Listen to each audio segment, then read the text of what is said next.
This is a video in clinical medicine from the New England Journal of Medicine.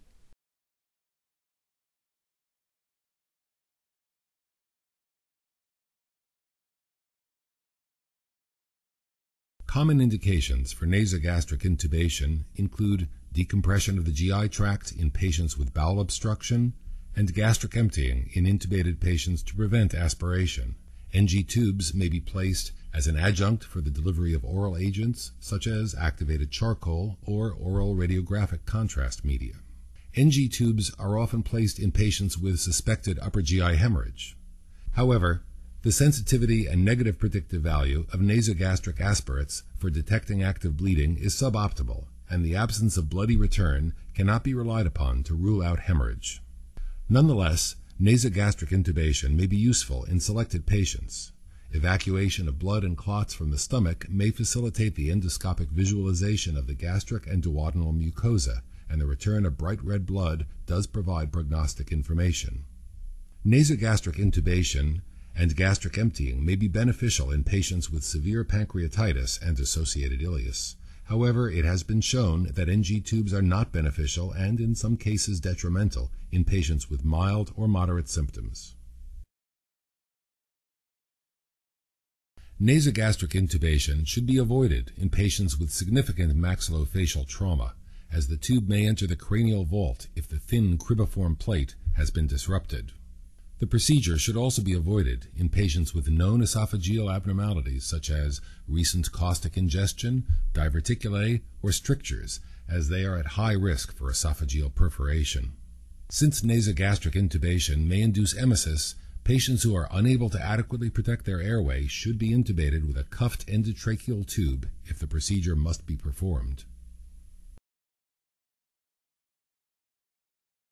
Begin by gathering equipment you will need. This will include gloves, a protective gown, and face shield, an appropriately sized nasogastric tube, vasoconstrictor spray, and a topical anesthetic such as benzocaine or lidocaine solution with an atomizer. Obtain a lubricant, a glass of water with a straw, towels or blue pads, a 60 cc catheter tip 2mm syringe, a stethoscope for tube confirmation, tape, and a wall suction setup.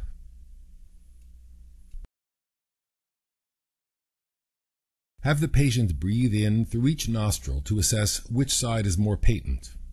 Premedicate the nasal cavity with a vasoconstricting spray such as phenylephrine or oxymetazoline.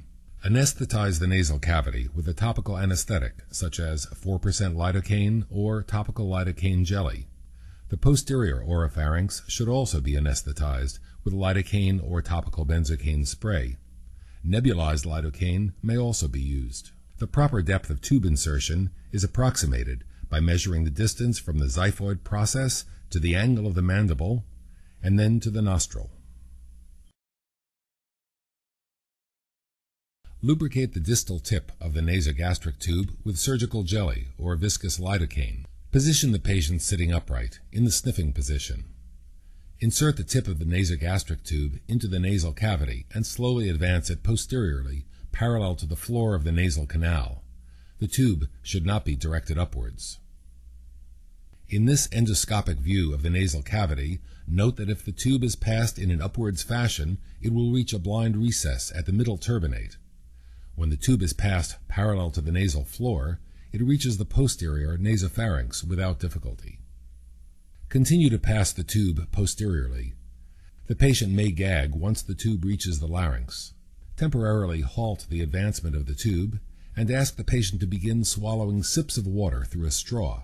Coordinating advancement of the tube with the swallowing mechanism facilitates passage of the NG tube into the esophagus and prevents entry into the trachea.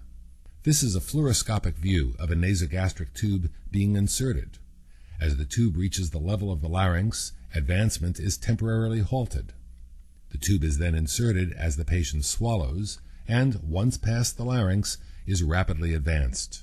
Note that in this endoscopic view of the larynx, the trachea is frequently open and may be accidentally intubated with an NG tube.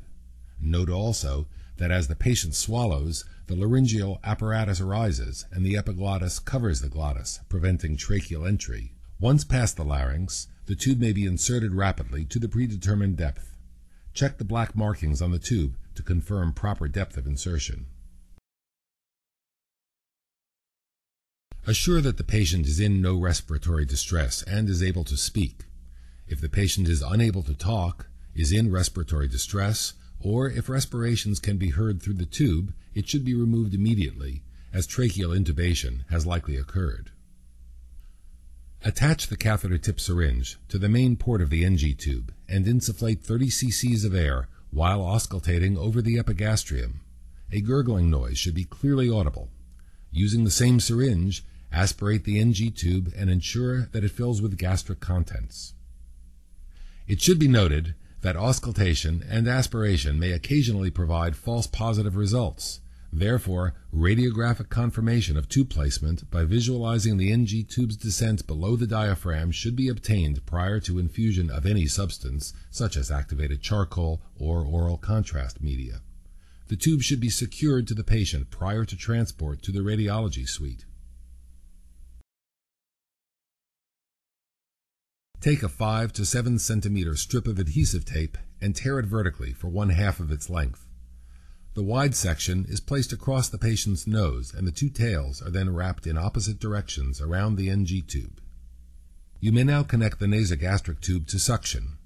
Turn on the suction and adjust the vacuum force as desired. Minor complications of NG tube insertion include epistaxis, sinusitis, and sore throat. More serious sequelae include esophageal perforation, pneumothorax, aspiration, and, rarely, intracranial placement.